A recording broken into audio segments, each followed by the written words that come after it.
Perting dakuha jud sa kong kalipay kay naa may nihatag sa tuha og 550 nga GCash. Mao na nakapalit jud in taon tag bugas o gatas. Nagpalit na lang pud ko diri biskwit para sa akong piniranggang lola. Mainom ka og gatas la. Inom ka? Magpalit taron kay naa may ning hatag og kanang GCash nimo para imo daw to. 550 din atong ipalit og gatas og bugas ato ning alista ning imuhang luto kay murgahion man gani siya gyud. Ha? Laha.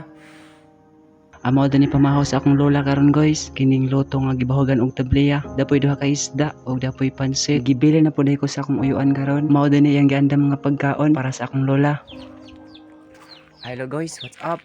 Karon dai gailis ko gamay kay moadto ko sa tindahan kay ako ning pa-cash in ning 550 nga GCash. Cash in, cash out. Tuloy pa-cash out. Pa-cash out dai. Kaya may nihatag na to niya ato ning ipalit og bugas nga katong kanang humukon gani nga bugas. Pero niglugaw na to kuan. Kanang humok siya. Ikaw lola, nipalit pud siguro ko gatas. Ako rin paiguan guys. Ako rin paiguan kay nihatag. Unta tagan pagdahang blessing ang nihatag ani. Dili ko na niya ipa-showcase iyang personal identity kung kinsa siya naghatag niya sumala sa iyang gisugo. Adto lang ko palit ko sa iyang gingon ako lang paiguan kay wa mo pailain ng hatag pero sige lang basin day na napoy sunod. Ug kuning mga takna guys ning dong day ko sa tindahan nga silingan na pud sa amoa og nagpa-cash out ko din hiya ug matud pa niya ang charge sa 550 is 20. Ug dira guys ato din na cash out o 20 ang charge 530 na lang kung sa kayo papalit ani 530 no. Let's go. Og pila ra may istorya guys, dira nakapalit na ta og mao po ni sukli sa ato ang kwarta og mao ni karon atong napalit kining bugas nga lamion hatag 60 ang kilo. Ni palit pud ko og gatas og biskwit. Hello guys, kanaday ko nag palit sa kwarta nga akong gi-cash out gini ha. Mga 400 food siguro ato ang nahurot. Natay sobra nga 100 food ka pen nya ato tong ipalit og kanang tambal. Amoxicillin ug pinamik. Then nakapalit tag bugas mga 2 ka kilo kay tag 60 man pud ang kilo. Nagpalit tag gatas nga tag 120 ka pen and kanang nagpalit pud tag biskwit. Fita. Mura na pahit na to. Then naa na po'y bagong nihatag karon og 500 GCash. Pag ulit nako, pag tan-aw nako na may ning send. Then salamat jud kayo sa nitabang ha. Kung wala mo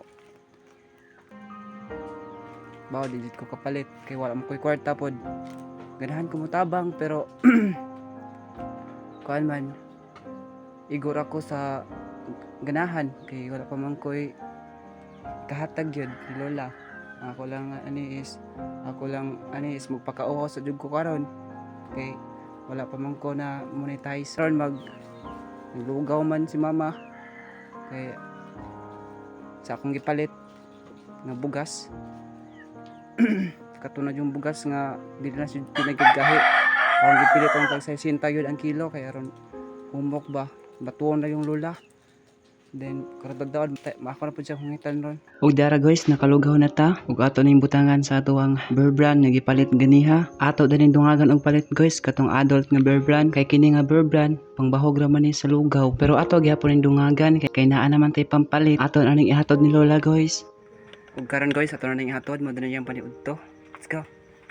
Ug karon guys ako na din gipabangon si lola kay ato na ning pakanon. Kaloy in taon nakaihi man din siyang sayal pero ingon akong uyuan nga onyan na daw na siya elisan. Inigahuman niya kaon. Ug mao tong ako na po siyang gihungitan guys.